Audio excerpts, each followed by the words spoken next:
Members of the House, for far too long, child abuses in the modeling industry have been left neglected, and we think that no amount of regulation of professional child modeling will be able to completely prevent them. With that in mind, the proposition bench stands for two things. First, we stand for the ban on any child under the age of 18 from engaging in a professional modeling career. This includes, but not limited to, working in a modeling agency, performing in commercial catwalks, endorsing various design brands, and so on. We also think that the same rule should apply for other child professionals, most popularly child actors and musicians. The second thing that we stand for is the endorsement by the government towards formal child professions like modeling as an extracurricular activity in the education system. We've seen a similar thing happen in the case of student athletes. How exactly we're going to do that will be further explained in my arguments. So what are my arguments? First, I'm going to talk about how a professional modeling career limits a child's identity. And then secondly, I'm going to talk about how it directly and tangibly abuses children.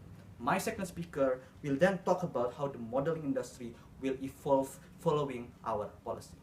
So first, why do we think that a child's identity will be limited? We think that it is a regrettable fact that the modeling industry is still very reliant towards beauty standards. Even Karen Diamond, the head of the largest modeling agency in Europe, recently stated that there are measurements required to become a fashion model, which are attainable only through having certain body types, commonly associated with having white skin, blonde hair, thin body, and so on. This fact severely limits a child's identity, particularly in the way they look, which is an important identity that they constantly carry around. This is because in order to be able to compete in the modeling industry, they need to conform towards those measurements required to become a fashion model. For instance, child model Amy Lemons was told by her agency to eat only one or a half rice cake to stay thin every day. These are things that child models like Amy regularly do to keep their modeling dreams alive. Not only is this dangerous for their health, but also to the way they perceive themselves. Sure, without being a professional child model, you are still subject towards the same kinds of pressures from the same kinds of beauty standards. But becoming a professional child model, where the idea that having a certain body type, a certain shade of skin, is the only way for you to be able to earn money and earn recognition, being perpetuated from photo shoot to photo shoot, it severely limits a child's identity to what the modeling industry demands them to be and not what they want themselves to be. Another fact about child modeling is that the massive amount of workload going from city to city, from fashion show to fashion show, unless you're a really smart person, will inevitably make school or education your secondary priority.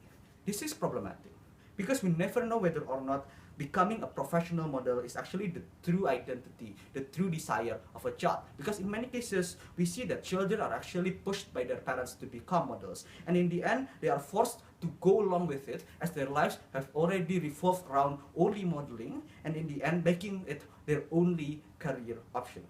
This is where our policy plays a part. Two benefits from our policy. First is towards modeling. We think that as an extracurricular activity, modeling in school will focus on the aspects that allow students to explore their identity. For example, poses which are formally dictated by photographers to fulfill the demand of the market will now be able to be taught and be explored by students in the purpose of education. Secondly, is like student athletes, school can train models, yet at the same time help them manage their education. Modeling will be treated as only one of the main career options for a student and not the only one. This opens up more possibilities for child models. This is important because modeling has a very low retirement age. Even Victoria's Secret models have the astounding average retirement age of only 28 years old. That's why we think that a child model should be sufficiently educated so they can make a smooth transition when their modeling career ends. So, that sums up why we think that a child's identity, whether it is their appearance or their career choices, is extremely important and can only be ensured through our policy. Now, on to the second argument. Let's take a look at the abuses that happen towards professional child models. Statistically, the majority of models start their careers as child models. This creates a really huge competition between models as a child because it is their make it or break it moment. The high level of competition is often exploited by modeling agencies. How? Many of the models in USA actually come from foreign countries and they are in debt to their agencies. This situation leads to modeling agencies having the freedom to abuse their child models by forcing them to work more hours, to have more strenuous diets like the cotton ball diet, and even withholding and pocketing models' royalties, like in the case of the next modeling agency in New York, which allegedly withheld 750,000 US dollars of models' earnings. There have been, though, efforts to stop these abuses. Most recently, non-profit organization Model Alliance, which aimed to protect models, managed to push for a child labor law for child models. This law includes rules that child models should have a chaperone, shouldn't work for more than 12 hours a day, shouldn't miss 3 days of school, and basically modeling agencies should take very good care of their child models. If they fail to do so, they have the consequence of fines ranging from 1,000 to 3,000 US dollars. This sounds like a really good idea, but after the bill is passed, it completely failed for two reasons. Number one is because child models are often seen as freelance contractors and not employees of the agencies. This lack of a more formal relationship between the agency and the models makes it very hard for the government to be able to monitor modeling agencies and therefore enforce their new law. The second thing is we believe that there is always an incentive for young models to say nothing of their abuses to keep their jobs intact, and therefore making it harder for abusers to be tracked.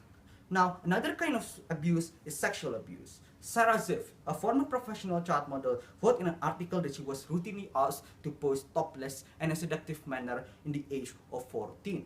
Fashion designer Anand John was found guilty of rape and sexual assaults of numerous aspiring models from age 14 to 21. There are still many other cases of sexual abuses, and we think that sexual abuses are already illegal, right? But the world of fashion, where designers and photographers have overwhelming power over the career of innocent and aspiring young models, is a world where sexual abuses will always be likely to happen and will always be likely to go unreported.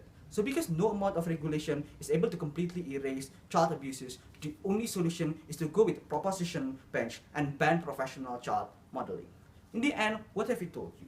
First, we told you that the identity of a child is very important. Whether it's the way they perceive how they look or their career choices, both will affect them for the rest of their lives, and a professional modeling career really limits that. Secondly, we told you on how abuses will always happen unless we ban child models from becoming professionals and rather become students being supported by the government. Members of the House, the society, modeling agencies, and models themselves acknowledge that professional modeling carries humongous risks, and it is only proper that we as a wise government remove those risks from innocent and aspiring children. Please propose.